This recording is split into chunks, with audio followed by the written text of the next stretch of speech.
What's going on, gearheads? Matt here with another refrigerator in the way. Hold on.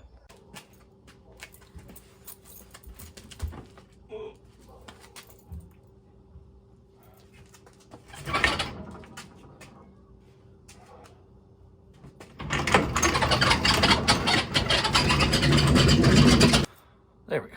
Well, let's try this again. What's going on, gearheads? Matt here, and I'm with the Subie girl. I'm gonna be at least prepping to put the roof light mount bar thing on, and I may go ahead and put a few holes in my car. So this should be fun. I'm gonna do a little bit of time lapse and a little bit of explanation of what I'm doing in the process. So we'll jump into it.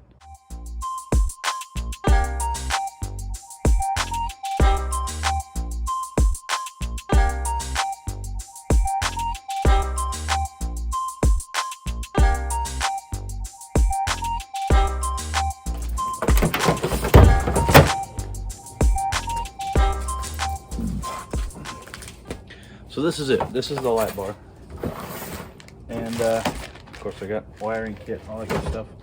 It really it's a pretty nice little setup. I did go ahead and wire the bottom of it. Got some little tabs in there with it zip tied up out of the way, so it's all nice and clean. I am probably going to put a hole in the roof. Not a very big one, so should be all right there. And it does have this adhesive around the edge here, but it's only on the front edge, the leading edge. Nothing back here, and there's a hole back here, so this is not going to be a weather tight setup, but at least for right now I'm going to get it mounted, and we'll kind of see how it works out as far as getting it weather tight.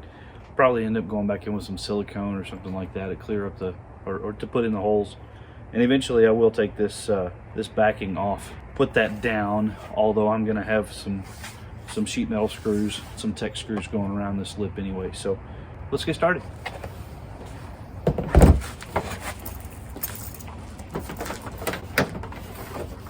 This is the harness that it came with. It's actually a pretty nice little setup. It's got the relays and everything with it. This end goes to the light bar with 3 wires on it. This end goes to the switch, which has its own little harness to it and a couple little buttons. It's really nice. Power on a couple of wires and ground on a couple of wires, and that's about it. Really simple setup. Should be fairly easy to put in and run the wires for and all that good stuff. So I don't know that I'll have it all done tonight because it's already fairly late, but over the next couple of days we'll get all this wired in and set up and ready to go. You'll see it in just a few minutes because it's all going to happen in the same video.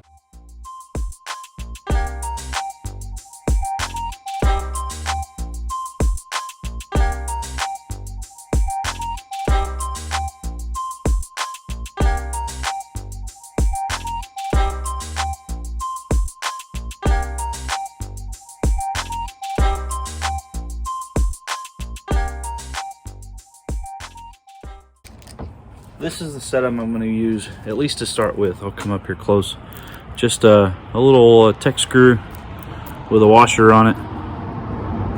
Phillips head on it. Real simple, nothing crazy, but basically just enough to get through the sheet metal of the roof and hold this thing down tight. So I am going to go ahead and drill a few pilot holes in the housing itself so that when I set it up on top of the car and get it measured out exactly where I want it, then I can mark it, go back in and drill pilot holes for the self-tappers, and just real quick zip it all in and be nice and snug and down. It doesn't sit completely flat on the roof, so I know that I'm gonna have to start in the middle and work my way out and around. I'll do the same on the back side. I'll go to the back in the middle and again work my way around. The reason for the pilot holes is just so there's not much binding when it gets through the plastic and into the metal. It'll be a little easier to get everything started and get it all sucked down tight without it walking or anything like that as I'm putting it all together. I got this really cool DeWalt kit from my folks. It's got a whole bunch of different bits in it, different sizes. It's got Torx, it's got Phillips, it's got all kinds of stuff in it. But they also do this really cool thing where they snap together, and you can take them apart, you know, open them up for whatever you need in there, and then when you're done, they fit together and you clamp it shut and they all tie together. It's really handy, really nice. Screw bits, Allen bits, and then longer bits with different setup in there for those. Nice little lip on the back of the box there. Goes in that other piece, folds over, snaps in. And you can put all four of them together. I am a bit of a DeWalt fan. I had for a long time a 20 volt setup through DeWalt, half-inch drill and a 3/8 drive impact, both of them 20 volt. And I loved them, and I beat the heck out of them. Incredible tools, especially for the upfit stuff that I was doing at the time. When I finally abused them to the point of no return, I had a Mac dealer offer me this 12 volt kit, which is also very nice. It just doesn't quite have the same oomph as the 20 volt does, obviously, but it came with this driver, nut driver, or drill driver, or whatever you want to call it. It came with a 3/8 drive impact, and it came with a light, like a flashlight that's got a magnet on it, and they all use this 12 volt battery, which is super nice. And DeWalt was smart enough to think ahead and use the same charger for the 12 volts as they do for the 20 volts. Now my 3/8 impact is gone. I threw it away just because it was completely wasted. The trigger would only work half the time, and it wasn't working right, so I got rid of it. But I do still have the half-inch drill, and I do still use it on occasion. I am now realizing that I did not bring a drill with me, so drilling pilot holes is going to be difficult. But I did want to share these with you. Great little setup, great kit. As you can tell, I have used and abused these as well, and they still keep on ticking. Really like this set. All right, so the 5/32 is going to put us basically just a smidge over the size of the screw itself, which is about perfect where I want it. I do have these washers that will be a little larger than the head of the screw. Will help spread that load evenly across the plastic, help keep it from tearing out or anything like that. So I came to the realization that I did not bring a drill home with me. Probably should have done that if I knew I was going to be drilling holes in the roof. But I dug through some of my stuff here, and I came up with this step bit. If you have never used a step bit, know that it is probably one of the most amazing drill bits you will ever use. Basically, it's set up where, and this one does up to 3/4 of an inch, different steps that you can go through to drill out holes, thus the name step bit. I've also heard them called unibits. They're wonderful for just about everything except stainless. Stainless will eat these things for lunch. And they're not exactly cheap. When you start burning a lot of these up, it gets real painful real quick. It does have the 1/4 inch chuck drive that I need for my little drill driver, so I'm gonna snap that in there. That hole is probably just a smidge bigger than I really want it to be. It should work just fine. Let's see. Can't read it. We're gonna go with it and see how it does.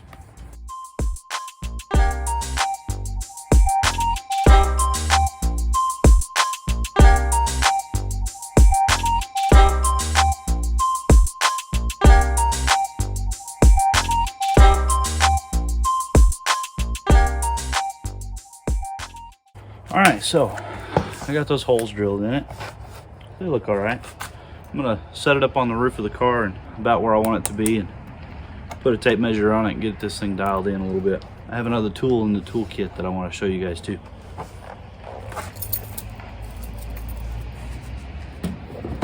One of the problems I'm gonna run into on this thing is a straight edge on a curved bubble roof and a flat bottom light pod. It's a whole lot of angles all working against each other, so I'm gonna have to figure out how to dial all that in exactly. But we'll pull a couple of fairly precise places off of the roof that we can measure off of so that it's square. I'll probably get a good eyeball on it overall before I pop too many holes, but we'll start with that center one like we talked about. This is an incredibly handy tool when you're doing any kind of metal work, trying to get something really dialed in precisely. Basically, it's spring loaded on the inside here. Basically, you take it, and let's say you want to be very precise with where you're going, so you can put that point right on the spot that you're wanting to be drilling, and you just push down. Makes a beautiful little mark right there in the middle, which will be great for what we'll be doing here in a little bit, starting these self-tappers on the roof. Since I was a goofball and left the drill at work, I'll use this handy little tool, line it up in the hole, just push down on it, and it'll leave an indentation in the roof. The self-tappers should follow very well and be able to punch right through the sheet metal on the roof. So I know that I have it right where I want it. I'm going to come right up here and center this in the hole best I can, left and right. Make sure it's front to back where it needs to be, and just push down. Simple as that. So then I can slide this back out of the way. Beautiful little indentation right there. Knocked some of the paint off. Oops. Swap over to a Phillips head bit, and we'll run the first self-tapper in. Putting holes in my roof. All kinds of scary and fun at the same time. Don't tell Emily, okay?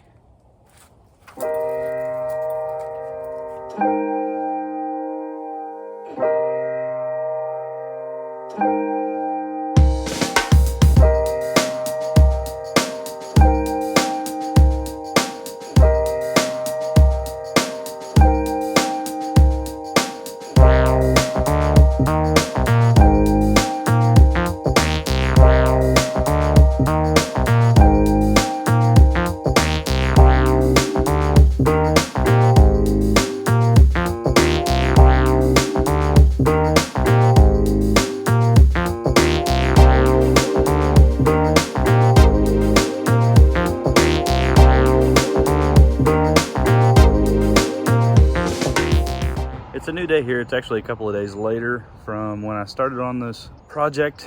You know, it got late, it was cold. I'm back. I'm going to set up the camera. I'm gonna try and get some more of this thing buttoned up. I haven't done any of the wiring yet because I want to get the light bar up there, get it secured, get it figured out for sure where it's gonna be, all that good stuff. The wiring will take some disassembly of the interior and things like that, so not on the back burner, but holding off on that for a little bit until I really have the time to dig into it. We're gonna give it a shot, and the wiring is actually super simple. I think I showed you guys the harness earlier.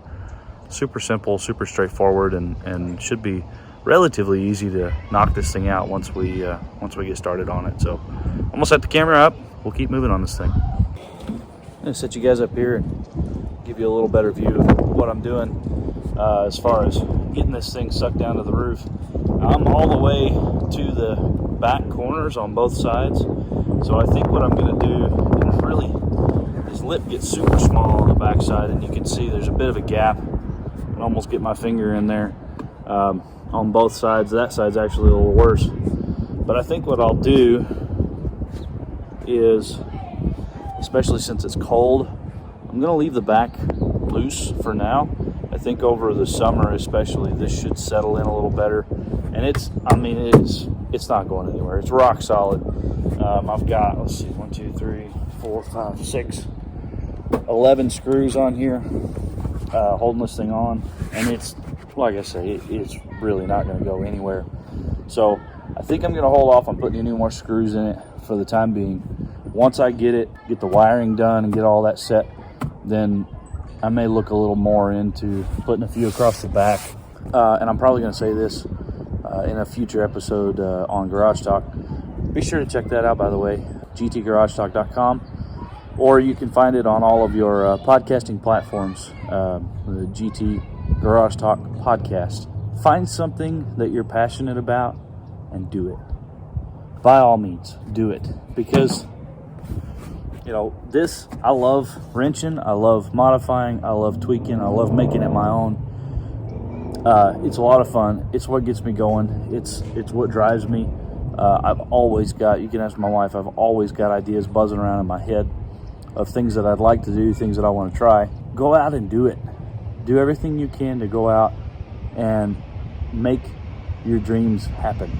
My wife loves being on the water, playing in the water at the lake. You can almost see the jet ski there in the background. That's her love. So for the 5 months out of the year that it's not seaworthy in Texas, you know, she's not the happiest of persons. But for the 7 months of the year that you can get out and play in the water, she wants to be out there as often as she can. It's first week of February, and she's already making plans for getting in the water and being gone as many weekends this summer as we can be to the lake to go play, because that's what she's passionate about. That's what she loves doing. By all means, figure out what your passions are, which more than likely, if you're watching this video, cars have something to do with it. Figure out what your passions are and do it. Jump in with both feet. Make the most of it. Make something happen. So since I have that portion of this taken care of for now, I'm going to move to the inside of the car and begin disassembly of some of the interior so I can access basically the roof from the inside, be able to punch a hole for the wiring. I won't need a very big hole. The harness is only 3 wires, and this coating stuff that's on it is fairly malleable, so I should be able to make a fairly small hole and feed these through and be maybe 3/8 ish, maybe 7/16. I really don't want to go any bigger than a 1/2 inch if I can avoid it. You got a lot you got to make up for once you get the wires through. So I'll start out small, and again, that's the beauty of this step bit is, you know, if I punch a 3/8 hole and it's not big enough, just run another step in and try that. So I'm gonna get started with that. We'll pull some of the interior stuff loose. I'll move you guys inside so you can see what I'm up to. I had to put a jacket on. I got a little chilly here. And I got dinner cooking too, so I had to stop and take a look at that.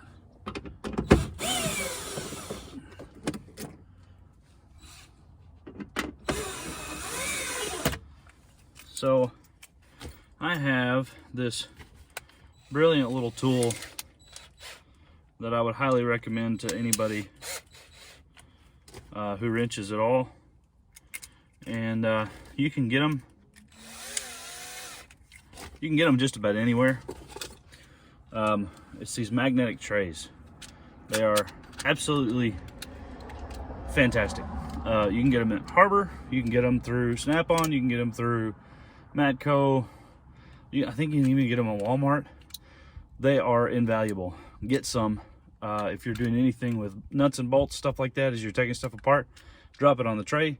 The tray sticks to just about, well, nothing on the car because everything's plastic in here, but this thing will stick to just about anything under the hood, stick to the hood, stick to the roof. You know, I've been bouncing it around a bunch of different places, and I don't have to worry about losing much, because even if I bump the car or sometimes even bump the tray, most everything stays in or attached to the tray. Just very, very, very handy little tool to have. Highly recommend it. And like I say, you can get them just about anywhere. It helps keep little stuff like that screw, although this has its own way of holding it all together. Helps keep stuff like that from disappearing. So it's a handy something to have.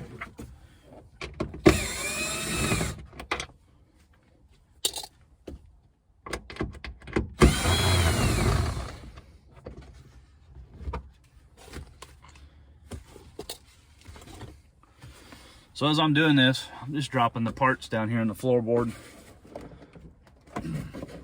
I did kind of cheat a little bit by having some of this apart last week. I think it was last week, but sometime recently.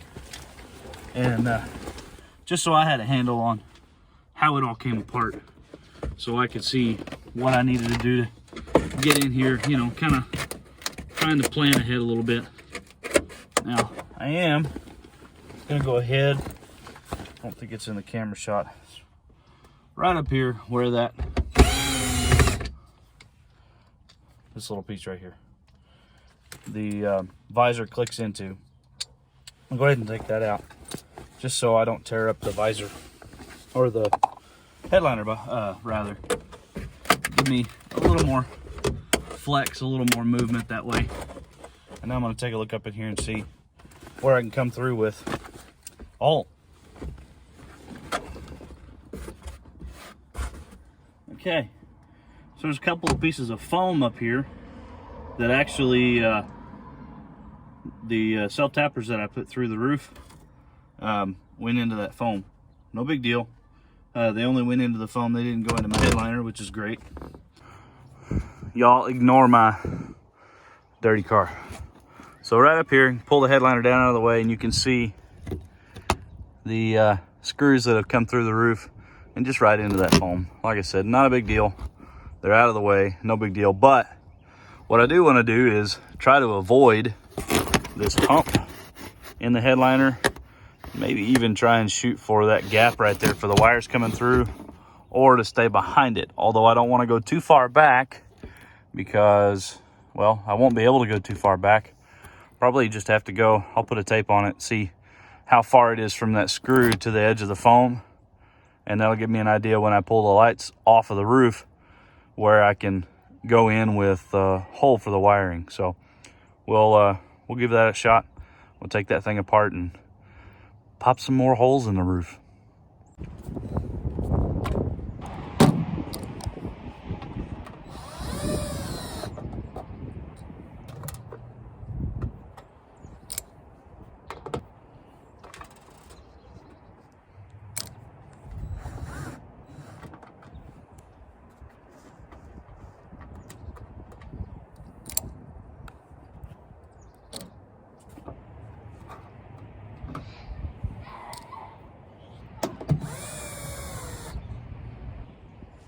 So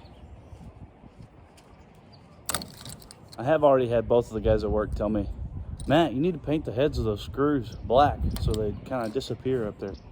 Yes, I know. I'm getting there. But I also knew that I'd be taking this back on and off several times before it's permanent. So I do have plans to do that. I also have plans for the roof of the car, get some matte black vinyl for the roof of the car as well as the hood. To help cut down on glare. That was a Bryant Blakemore suggestion. Great suggestion, by the way. Appreciate that, Bryant. And we'll be doing that soon. So I did notice almost immediately once I got this thing loose that it has already begun to take the shape of the roof of the car. So that's a good thing. And this gives me a good idea of about where I can go in with the hole. I do have some flexibility with it, and I think I've got plenty of harness to be able to run it just about anywhere I need it. So probably somewhere in this vicinity. And the dirt on the roof has outlined the assembly as well. So should have a pretty good idea of about where I need to go. Can pop that hole and move right along. Oh yeah, plenty of room. Actually, the foam, the second piece of foam that was towards the back isn't there. It's just a little short piece like right here. So it's going in about parallel with that spot right there. Should be perfect.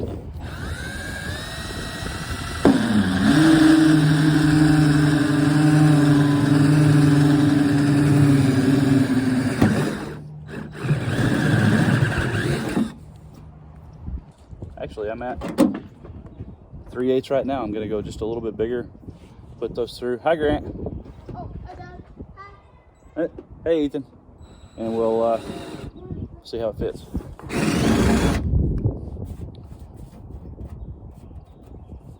It's ugly, but it works. Yeah.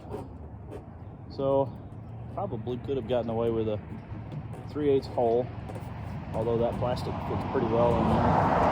I think I'll be in pretty good shape right there. And that plastic on those wires will help protect them too.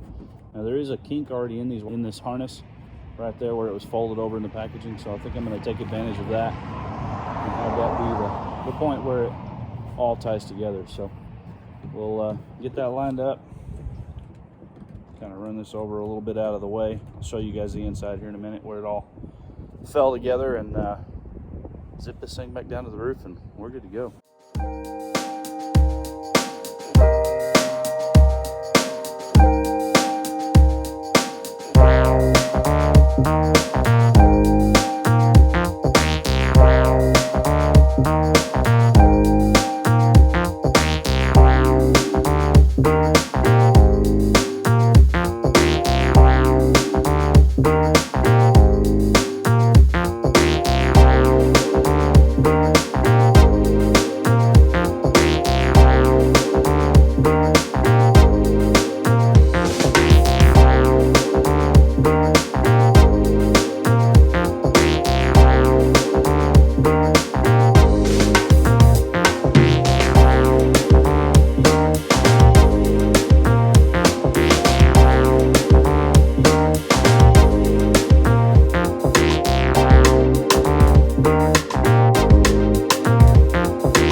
again. Yet another day for wiring, another day for the install on the light bar, and I'm done. Now, before you get too fired up, it was a bunch of boring wiring stuff, and I'm going to show it to you, but I didn't figure you'd want to stick around and watch me run this wire there and that wire here and all that good stuff. So I just took the time, went ahead and ran it all, got it all buttoned up. I've already tested it, so I already know it works. You know, make sure I don't look like an idiot doing my own wiring and stuff. So got it all buttoned up. I'm gonna show it to you, and hope you like it. So I do still need to clean up my mess, but I got the switch mounted, right? That one goes on, that one goes on. Way cool. So this one does the inside two lights, this one does the outside two, which I really like. I like that they're separate and how all that's done up. Under here is where the magic has happened, and I've got it for the most part all tucked up and out of the way, but I'll pull it back out here for you to see it. So what I did, and I rewired this also, my charge port here, used a single ground here on the trans tunnel, ran it up, and I actually drilled through this plastic piece and did a couple of studs, which are just bolts through with a nylock nut. Lay the ring terminals over for the grounds on this side and the power on this side, and that way I can come right in from the battery here. I've got power for my power port, and then I've also got power that goes to the harness, which I've got zip tied up and crammed up in here where it's up out of the way, and that's where my relays and my fuses are. So if I ever need access to them, I just pull all this back out of the way, and there they are, right? Pretty simple, pretty straightforward, nothing crazy. Just kind of zip tied all that up together so that it stays, so that it stays up and out of the way. Still got to button that up over there. Probably throw a zip tie or two in and then put the cover back on that side, but it's basically done. So let me take you guys to the outside so you can see the lights. One more thing before I show you the lights, and yes, I know, before you go beat me up, I am going to put a fuse in here in between. Right now it's just run somewhat temporarily so that I can get it all hooked up and actually use the lights, but just got it tied right there to the battery post. Single rigging terminal, single wire. Like I said, I'm grounding to the inside, so just a super simple setup. And now I've got 12 volt source power inside the car for any other accessories or lights or anything I want to add in the future. All right, I know, another wardrobe change. I just took all my layers off from work today. I had to be out in the weather a little bit, and it was a little chilly in East Texas today, but it's done, or at least it's done enough for now. I'm still gonna add a keyed hot source so that I can control when the light comes on and off with the key. And I wanna do that for the charge port too. I went ahead and just hardwired it all. Oh, I also have to add a fuse up here under the hood, which you guys saw just a second ago. It's done. So, you guys wanna see it? Of course you wanna see it. All right, here we go. Bam! I absolutely love it. I think it turned out great. I think it looks fantastic. Ta-da! Man, I'm really excited about these lights. They turned out really well. They're, you know, pretty bright. So the center two lights point pretty well, like dead center. The outside two are meant to be a little wider and kind of do a little more broad lighting, but they're all essentially spotlights, so it'll be long distance viewing. It will be dark here in the next hour or two, and a neighborhood being built over here behind me that I can turn the lights on and not bother too many people, and be able to see kind of where they point and do some adjusting and whatnot. But super stoked how they turned out. So right here, and like I said, I got it where that's powered and this is powered even with the key off right now because it's just wired to the battery, but I do plan on changing that in the future. So this button here turns off the outside two lights, or on and off the outside two, as you can see there. And the other one with the dogs yapping in the background. So I'll swap from one side to the other, turn off the inside lights, turn on the outside, and now you can see just the outside two are on. So I'm really pleased with how it's turned out, how it looks. So there it is, the first real big Subaru project, and I really enjoyed it. Looking forward to doing more to this car. I have big plans for this car. Great big